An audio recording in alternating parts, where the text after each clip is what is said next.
Denial is not a river in Egypt, and denial has no place in building a high-performance sales culture. You know, I was reminded this a few years ago when I was meeting with a very nice CEO, and she was proudly explaining her company and culture, indicating that she had a nurturing culture.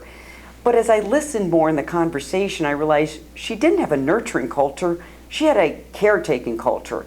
And it looked like a combination of an adult nursery where everyone was whining and a retirement home where everyone had settled in, doing just enough to get by.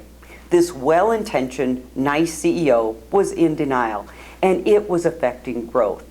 Now, when you take a look at nurturing cultures, they've also been framed up as family cultures. And who doesn't want to work in a family culture? It indicates high trust, you got my back, I belong here.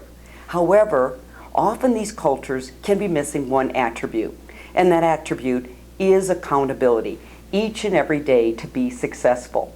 You know, my advice would be to take the advice of Reed Hastings. He's the CEO of Netflix, and in his now famous presentation on culture, he shared, Netflix is not a family.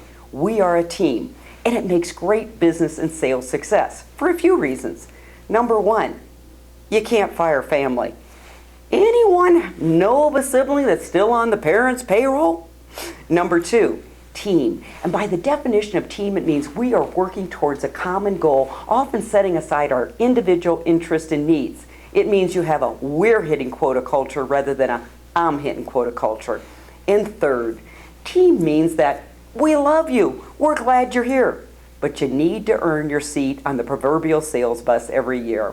So sales managers and CEOs, take a look around, apply your self-awareness, and ask the question, where might you be in denial? And if so, how is it affecting your ability to grow revenues and build a great sales team? I'm Colleen Stanley, President of Sales Leadership. Thanks for joining me.